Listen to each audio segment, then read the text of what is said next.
Hello.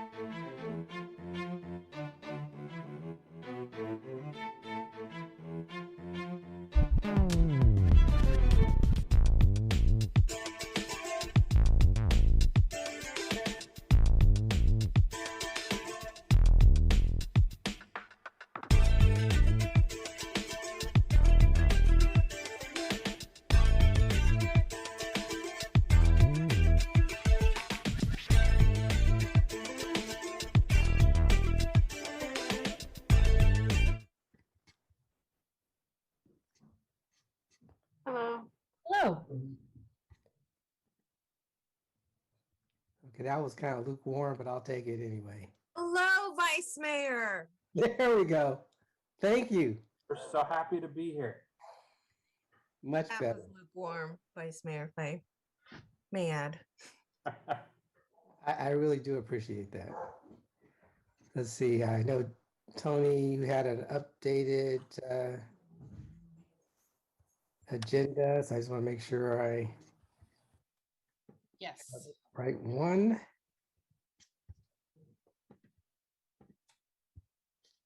Okay, I want to welcome everyone to the joint meeting for Rules and Open Government Committee and Committee of the Whole. And Tony, can we have a roll call, please? Arenas? Here. Cohen? Davis? Here. Morales? Here. Jones? Present. Thank you. Okay, so there's no meeting next week. So we're going to start out with the agenda for Tuesday, September 14th. And we're going to start on pages 4 and 5.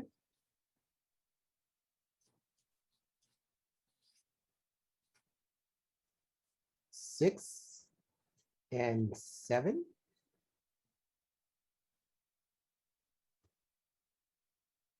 8 and 9.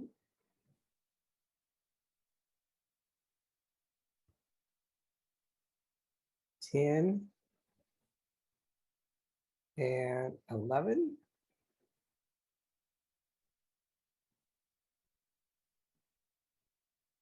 12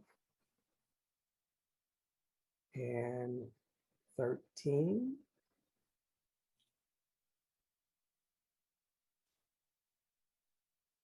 14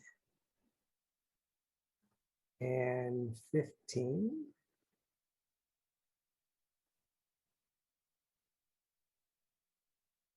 16 and 17.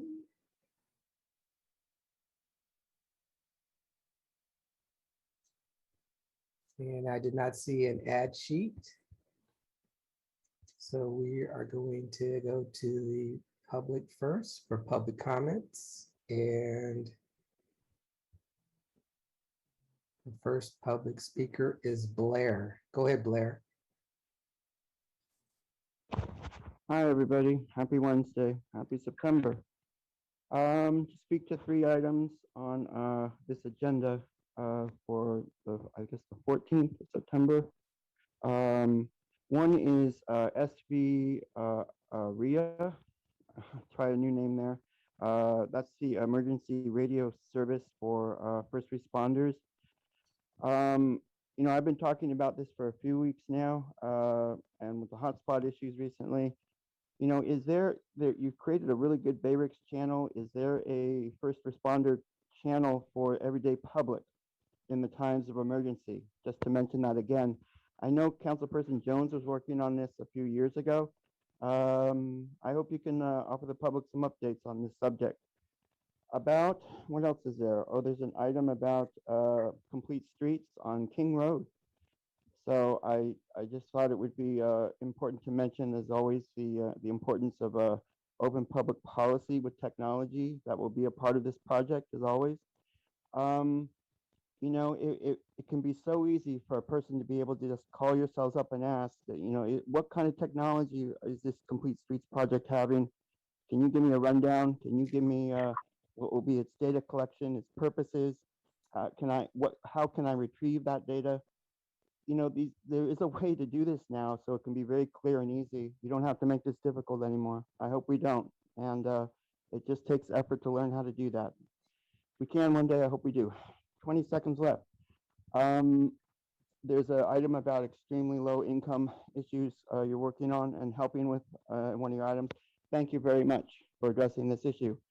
Again, I'm very sorry about last night. There's a whole new ball game I need to understand.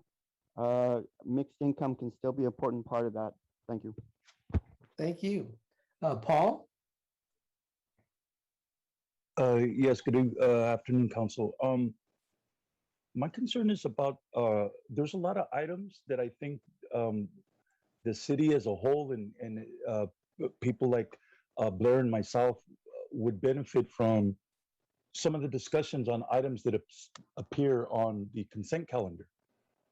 There's transportation issues with respect to that. And let me tell you something about the transportation issues. What they're doing with the grant writing is like, say, for instance, there's like 5 people that get killed by cars on the east side. Okay, they're extracting that information. They're inserting it in their grants. They're getting grants approved, but nothing ever goes to really improve the conditions that caused those deaths in the first place. So there's an abuse of the grant allocations, and so and what I find very offensive is the fact that they're using the poor. You see, the poor, there's a lot of money in poverty. There is a lot of money in poverty, and also, like, for example, the destination home. I think we would benefit from knowing what is the process as a public. They're going to be receiving $500 and something odd $1,000.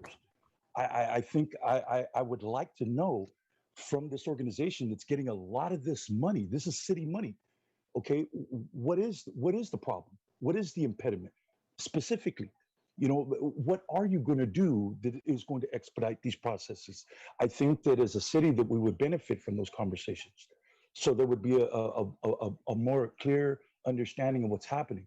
But when these items get placed on the consent calendar, it's impossible to do that because it gets stacked with like 10 different items. So that's just something that I wanted to point out that is a concern of mine.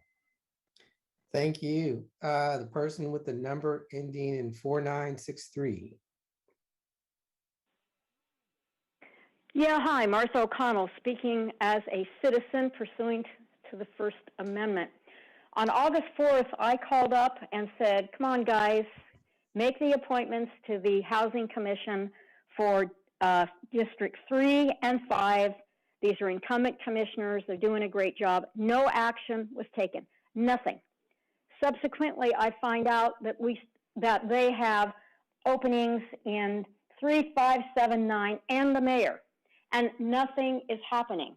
The commission had to cancel its August retreat because of inaction by city council members. The commission has rescheduled for September. This is very disruptive to commissioners and the general public when they have to cancel meetings because the council hasn't taken action. Now, I'm hearing 2 things. Martha, sorry for interrupting for a second. Which item are you referencing on the agenda? I'm referencing the agenda. I'm asking for an ad sheet. Okay, go ahead. I'm asking for an ad sheet. You've got 1 meeting between now and the next retreat date of the commission. If you don't put it on the 14th, in all likelihood, the commission will have to cancel its retreat again. So please, I understand. I got an email that says 0 of the council members have responded to the city clerk. 0. Then I get another email from a district office that says, we just got the paperwork a few days ago. It's not our fault. So I'm really not concerned with whose fault it is. I would just like somebody to take action so that the Housing Commission doesn't have to cancel another retreat. Please put it on the ad sheet on the 14th. Thank you. Thank you. Hi, this is Tabor City Clerk. Since we don't have an agenda for September 7th, any commission appointments that come in. I did get one just before this meeting for HCDC. It can be added to the ad sheet on rules of the 8th to add to the 14th. So we still have one more meeting to get something onto the agenda for the 14th. Great. Thank you, Tony. Thank you for addressing that question. All right, bringing it back to the committee. Can I get a motion? Move approval of the agenda for September 14th. Second. All right, it's been moved and seconded. Tony? Arenas, Yes. Cohen, Aye. Davis, Yes. Peralez, Yes. Jones. Aye. Thank you. Okay, on to the meeting schedules. So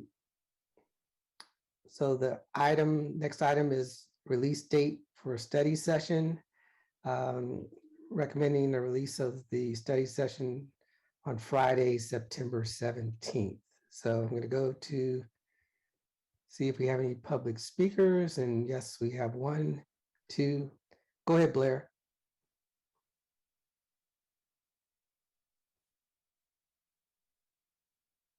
Hi, thank you. Just a clarification. Was there a meeting planned for this date, or was it just a meeting date scheduled that's now being canceled? Was there a specific meeting that was planned that was canceled? Not a specific meeting, Blair, but go ahead. Yeah, they normally have the date open sometimes, and they decided to close this date and cancel it. So that's all. That clarifies my question. Thank you. Okay. All right, next is Paul. Go ahead, Paul. Yes, what I was looking for was like the title, if there was any kind of like something, because the more detailed that the documents are, that facilitates my ability to research and do background information, so that when I'm centering my position with respect to the study session or even just the topic itself, that I'm more informed, and there's time, because I mean, between all of these memos and between all of the memos and then reading additional information, when you're doing research, it branches off into all these different areas, and so that's a lot of time and it's a lot of energy, and so the more detailed the information can be prior to the meetings, then I could do my information and compare that to what it is that's being said at the meeting, and then as a citizen, I can bring that information and maybe possibly, okay, well, either challenge some of the information, or affirm it, or just completely discredit it, because it's just not true. It's false. And so that's my role. That's what I do as a citizen. That's what we're supposed to do, is we're supposed to constantly check government and to ensure that government is working, and it is a government for the people and by the people, for their benefit, and that they are doing their due diligence to protect the citizens from things that they can forecast if they're looking properly. And so us working together, we bring that alignment, and then from that alignment, we go forward. Thank you. Thank you. Bring it back to the committee. Can I get a motion, please? So moved. Second. Second. All right, it's been moved and double seconded. And so, Tony, roll call, please. Arenas, Yes. Cohen, Aye. Davis, Yes. Peralez, Yes. Jones. Aye. Thank you.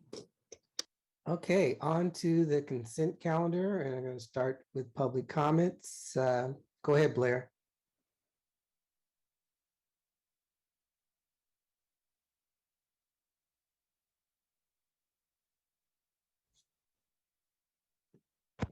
Hi, Blair Beekman here. Hopefully my Zoom isn't going to cut out on me here. You're offering a flag raising for Mexican independence coming up around the 15th. Thank you. Thank you very much. I felt this would be an appropriate time to mention, in the name of Mexican independence, we are, in this country, we're dealing with issues of gun violence that have been pretty shocking over the past several years. This can really be traced back to about 2007. The US started something of what became the Fast and Furious program. And, ever since that time, we have had serious gun violence and gun issues within this country and within Mexico. You remember how bad that violence was in Mexico back in 2007. It just simply blossomed then in this country because America wanted to kind of control the North American market on gun sales and use. They did not want Russians involved. They didn't want Venezuelans involved. So we are just locked into this situation of just massive amount of guns in this country. We need to address this. And I think it's quite possible that this can be called the ideas of state violence and extremism.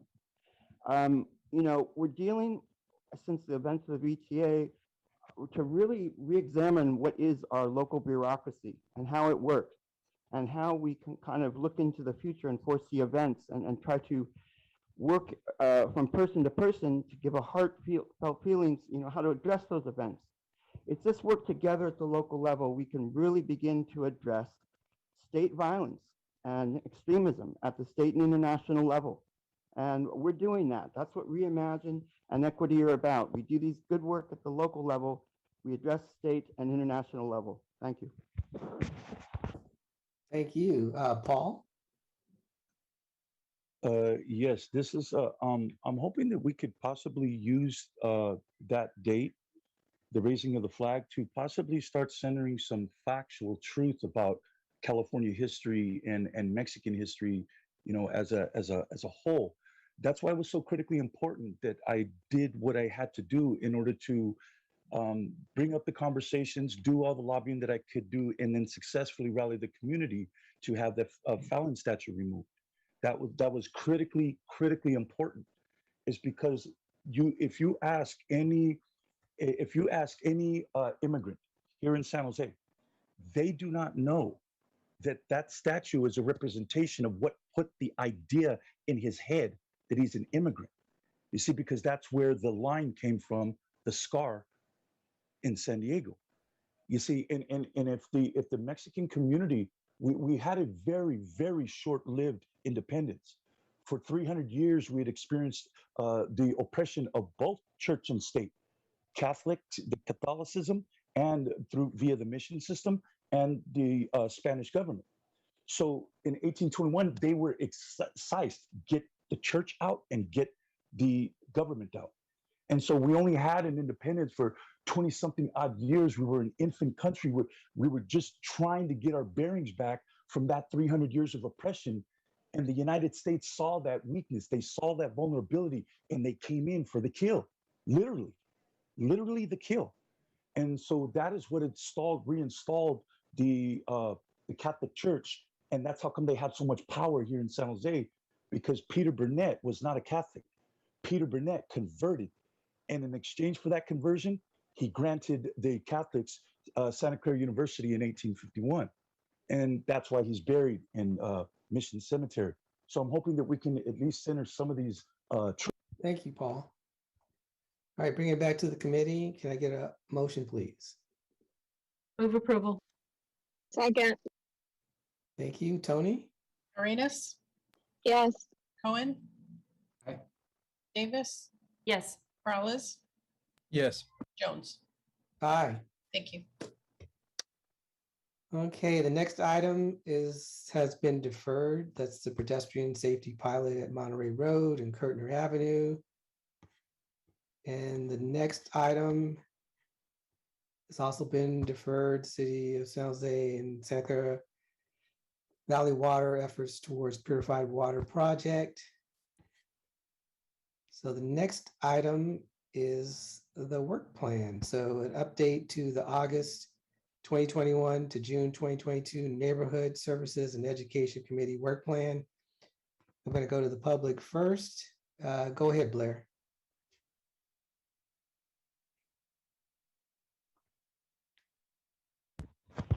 Hi, thank you. Blair Beekman here. This item is about doing some work with HUD, who's doing some work with yourselves, and they've been doing some interesting work with yourselves for the past few years now about the future of funding issues and such. And what's kind of connected to the last item, in the Valley Waters doing some really important work with the federal government at this time that I know it's irking yourselves a little. But like with this item, we just have to realize, that we're dealing with a subsidy process from the state and federal level that it's massive at this time. And they've started a whole new economy out of it, basically. And they're just waiting to really get this stuff going, with a whole bunch of different funding plans and cycles and patterns to bring to local communities. And you just have to learn how to speak that language to the public more. The public has to learn how to digest that and ask questions about it, and what can be our good purposes with it in the future of housing and a bunch of other issues. Hey, Blair, can you help me understand how this is tied to this item on the agenda? Good question. I know that this may be a part of funding issues that HUD has been doing for the past few years in San Jose, and I tried to tie it to the subsidy purpose, but I think it'll be best to stop here. So thanks. You're welcome. All right, the next speaker is Paul. Go ahead, Paul. Yes, I believe that we're at a time in our history where we've never been able to talk about racism and the impacts that not only redlining had on the deprivation of generational wealth, but you have neighborhoods right now that are called quote unquote resource rich. And the only way they got that way isn't because these people are of superior intellect, or they're more studious, or they're more hardworking, or they're more intelligent. Over generations and over time, there was an impact when you did this to a people. Okay, and what I believe that the housing departments are doing, HUD especially, is centering that conversation on how vile and how generationally it destroyed families. It put them in a perpetual poverty. Hey, Okay, Paul, Paul, sorry for interrupting. Can you tell me how it's tied to the agenda item, please? well, because it's redlining. This is a housing issue. Okay, because it says the Neighborhood Services Education Committee work plan for September 9th, 2021, meeting below. And what they're doing is it says that a consolidated annual performance evaluation report, housing. So they're going to remove that. What the question is in this document is to not include that. Okay, got it. Okay, And I'll give you some few extra seconds because maybe 30 more. Off topic. 30 more. Cool. Topic. Thank you. Thank you. Right. Okay, so what this report, and I'm hoping that this is why the delay is, that this report that is coming from the government is going to center in language what it is that has really actually happened from the government's perspective with respect to housing and HUD, because that was one of the major ways in which the cities tried to rectify, but without going, they tried to rectify the issue without talking about the problem. And we can't do that any longer as a society. We must be able to sit down and talk about race. We must sit down and say, hey, you know what? Because of that, what equity means is not giving certain neighborhoods that have been the beneficiaries of redlining and equity, housing equity, I mean. And so what that means is you're not necessarily going to get what you think you have coming, because it needs to go to these generations of people, which are the offspring of the braceros. Thank you, they Paul. are the offspring. Thank you, Paul. Brian? Thank you, Vice Mayor. I would like to see the work plans more accessible to people who might have such disabilities as aphasia, or maybe dealing with a stroke recovery, stroke survivor, where I don't know, it might be a lot of work, and maybe it's outside outside the city's parameters, but if there's a link or some way, there's some technology that takes the text and makes it audible without having somebody read it. It's text to speech, and it highlights either each phrase or each sentence or each word. And I think that might make it easier for people who are most affected by these work plans, and it also can read in different languages. I do believe there's a chance to read between, like to take the English, convert it into, I was trying to do it with Vietnamese last night, and it's it's not a direct translation. But Mr. Vice Mayor, if I do come up with something, do you mind if I email you that information? Sure, Brian, you know how to get a hold of me. Yes, sir. Thank you. Thank you. Tessa?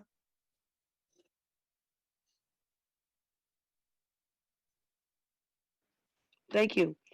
Well, thank you, Vice Mayor, for really handling the issue as a really great teacher to say how does it address, and then letting people, address that issue. That's a beautiful versus, the way Mayor Liccardo has just been cutting us off, and I really appreciate that, Vice Mayor. Thank you. And so, I guess in terms of our work plan, and it seems like we're dealing with housing, and that has been an issue. And my neighbor is writing to us as we're having to fight this hotel. And how, even when I ask the city and I say, can we get back to the original general plan? Because when I bought my home, we bought our home, the general plan for the west side of Stockton was to go residential up until 2020. When we changed our 2040 plan and everything was no jobs for housing conversion, and we hear it all the time. And even the planners said, we would not support it going back to residential. We would not support it going back to residential. And the irony of that is when we're dealing, we're in a District 1. We're a District 1, like last night's sighting. We're, Tessa, what? I Yes. get to practice how smooth Yes. I am on this. Okay. Can you tie your comments to the fact that we're dropping the FY 2020-2021 Consolidated Annual Performance Evaluation Report, which is actually the topic? Well, we're talking about housing and how housing is part of this plan. And so what I'm saying is that the housing, the real bottleneck in terms of our housing and is to go for the residential. It's to not to be everything about commercial. And that is the work plan has to change away from commercial development to housing. And we see even in our own neighborhood right now, there's all this retail you're requiring the developers to build. They're empty, and we need to get back to basics. Thank you, Tessa. Bringing it back to the committee. Move approval. Second. All right, it's been moved and seconded. Tony? Arenas, Vice Mayor, I had my hand up. Oh, I'm sorry, council member. Go ahead.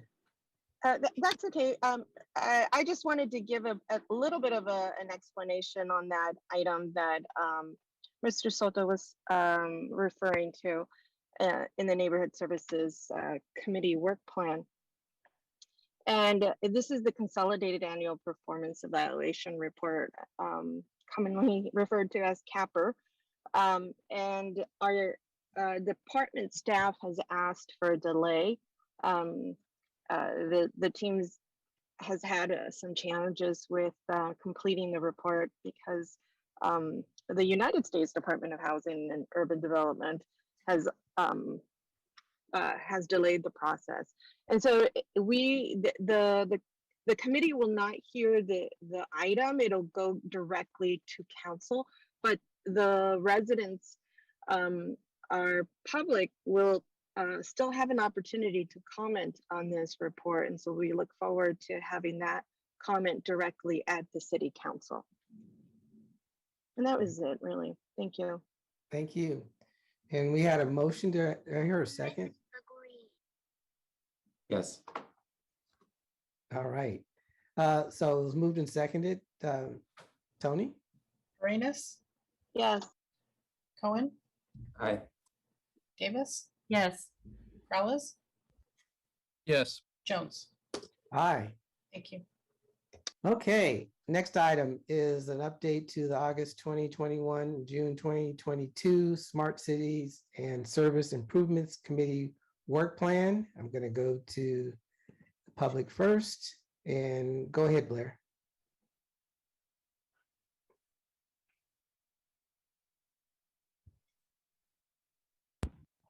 Hi, thank you. Troy Beekman here. To quickly practice good response skills, thank you for your question before in the previous item. As Councilperson Arenas just offered, 2020, it was a unique year for HUD reporting and what they were trying to work towards, and I guess this budget report. So I felt I was in the space that I could speak about the unique subsidy issues that we're in at this time and how to address that as well, because the HUD plans of 2020 were pretty unique, I understand. So sorry for the trouble. To go on to this item, this is talking here an add-on about procurement issues for the Smart Cities Committee. And I just wanted to offer, it was an incredible Smart Cities meeting I felt a few weeks ago. And you talked about the issues of procurement. And what wasn't mentioned was just kind of a friendly, familiar sense of how open public policies, to be practicing that and to be sharing that with the people you're talking with and to be, offering the ideals of good democratic practices, civil protections, civil rights, within the procurement process. I think it can do some really interesting work. And it's something that really, there's a lot of variations that the technology ordinance stuff can offer. And I just wanted to remind yourselves of that.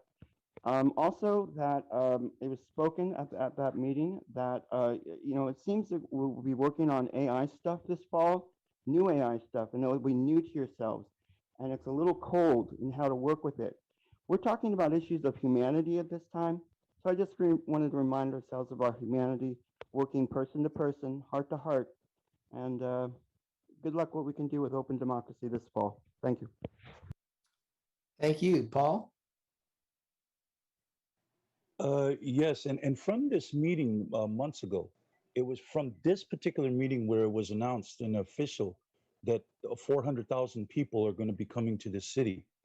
Okay, and that youngster, that kid, Justin Yang, I believe was his name, when he gave that presentation on transportation, and Alma Arredondo gave her perspective and Aruba's perspective, he also confirmed it. It came from it. He said 40% of San Jose's population will be coming here. And so there's confirmations there. And so what I'm seeing is at that meeting that Blair was referencing, this AI technology, it's actually being used for behavioral modification. You're having a system that has the computing power to very, very, very quickly take in data that it's collecting from its citizens, us, and then it's filtering it in through this AI technology. And the AI technology doesn't have a soul. It's not a human being. So it can't detect racism. It can't detect, you can get all of the data that you want, but you can't put it inside of a machine that doesn't have a soul to talk about something that injured a soul and think you're going to get an outcome that's going to be conducive to that person that has the soul from data that was extracted from something that doesn't. Okay, and so we really have to get really clear on that, because that conversation was actually, it was scary because I understood what was being said to me. Okay, and so you're going to start using more and more technologies in order to get like these avatars. It's a program that projects onto the person. Okay, now if we pull this, we pull that, we do this, or we don't do that, we don't do this, then this is going to result. That's a technology. I don't know if we're. Thank you, Paul. Tessa?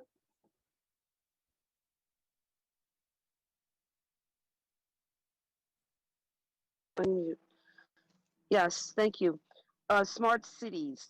Well, I mean, there's the smart city that is becoming resilient. That's one part of it, but we could talk about the data, because I guess when you're talking about smart cities, you're talking about like smart homes and how things work electronically, or, something to do with that.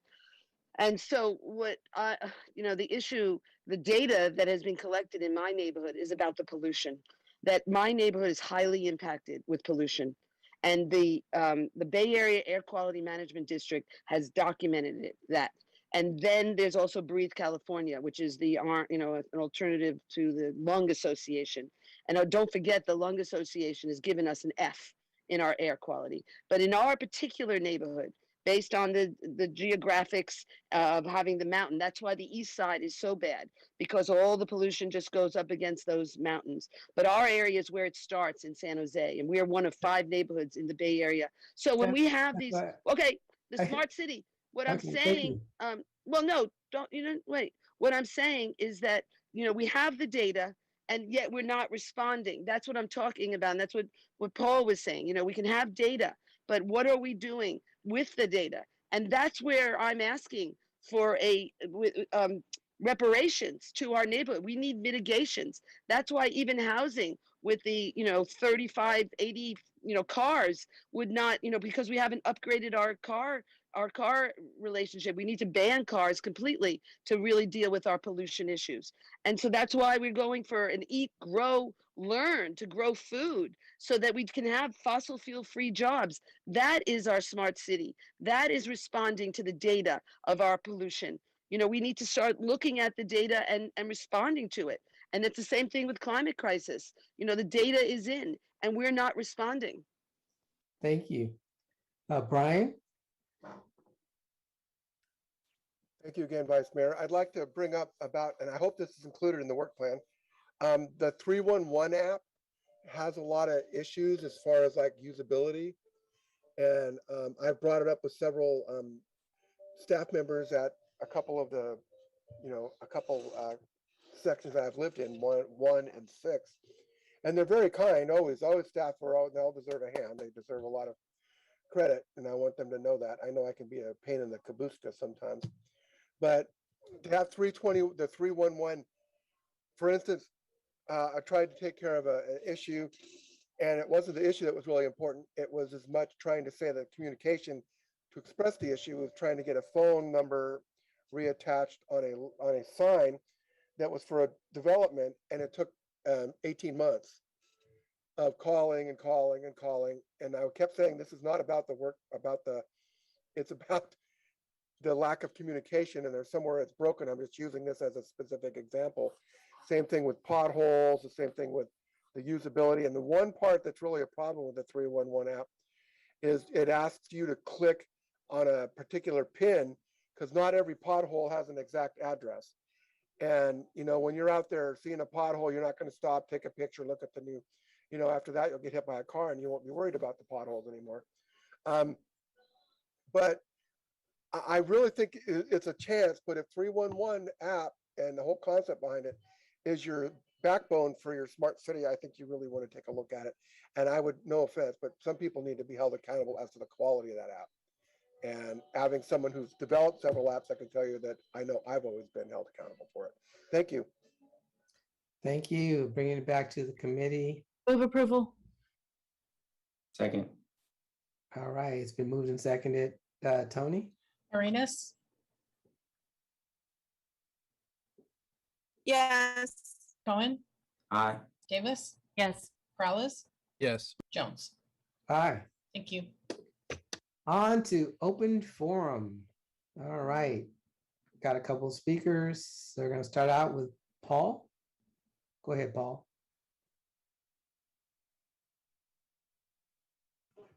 Yes, thank you for the meeting. I was really surprised. Mayor Liccardo is the mayor of the 10th largest city in the country. Has exponential amount of power, exponential. Okay, and he's exercised that against a citizen that has absolutely none. I mean, none, zero. When I'm talking about the only power that I have is the power of my intellect and my being able to center my intellect into the research that I do and the historical legacy that I have to this land. That is where my power lies. And for a man of that much power to feel that threatened by someone like me that has absolutely none, lifelong convict, school to prison pipeline poster boy. I mean, this is like really, it's like I want to be able to respect the mayor, but it's hard to when there is an exercise of a power in that way. And I'll give you the example. When I tried to go down there to City Hall yesterday, I was told that I couldn't enter because I had my bike. The last time that I was there, when the City Hall opened up for the first time and I was there with my bike too. And so this isn't some kind of like new policy. And there's times before that I did. And I told him the reason why. I said, dude, I've had my rim stolen, man. I'm poor. I don't have money to replace it. So I was refused entry yesterday, into the building. And so there's this, I'm not really like, I don't really know what that is, but from where I'm from my hood, we call that a coward. That's a coward. A person that abuses power like that against somebody that is defenseless against it and doesn't have the ability to do anything. Thank you, Gail.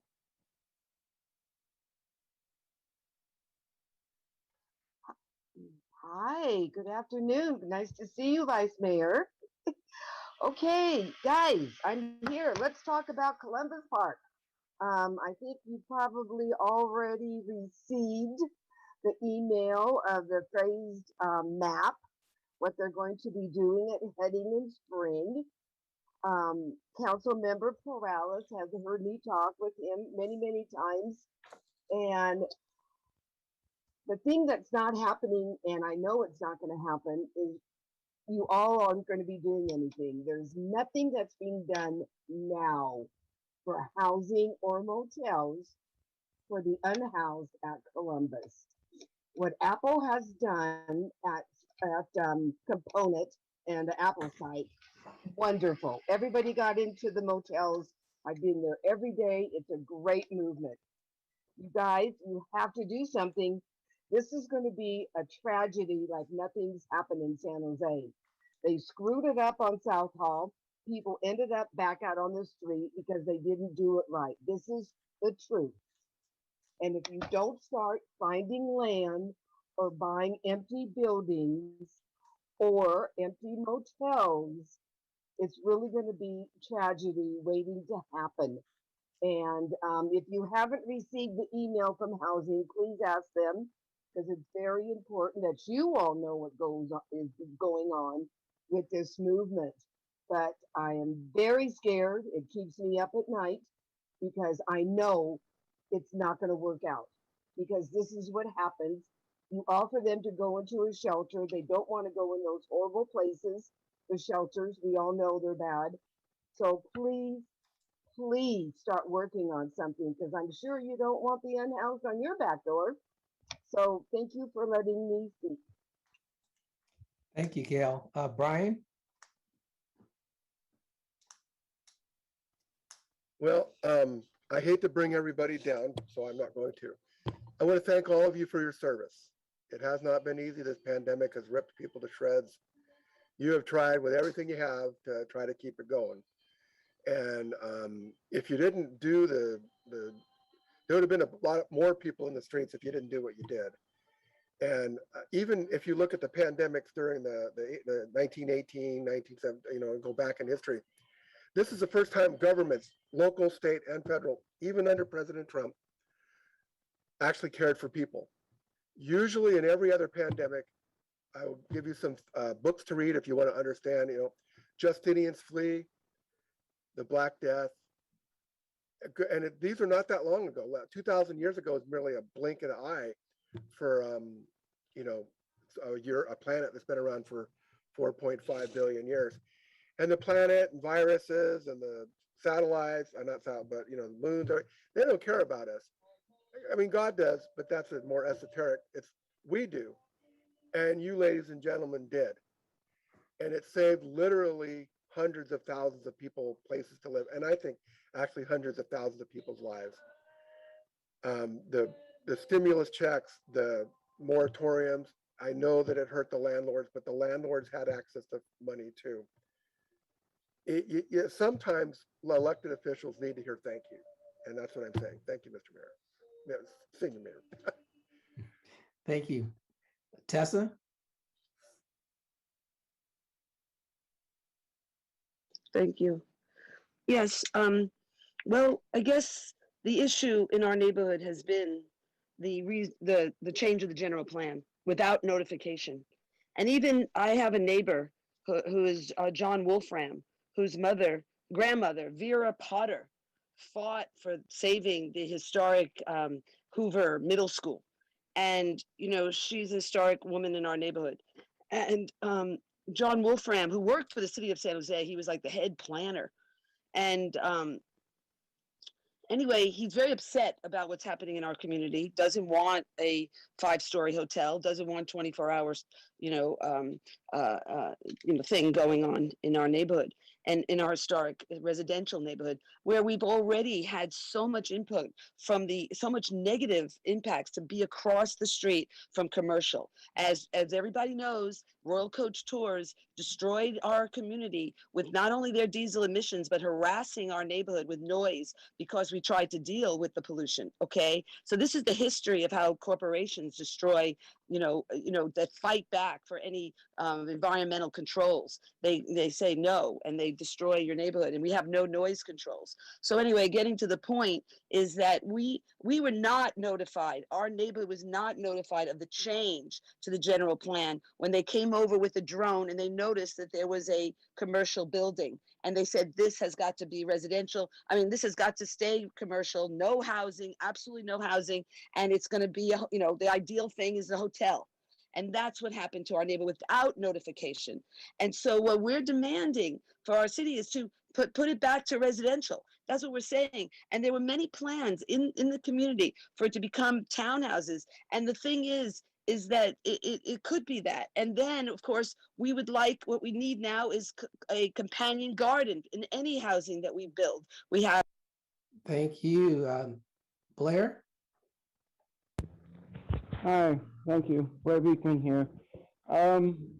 This is really the time that we have to kind of be reviewing our bureaucracy and how it works in Santa Clara County.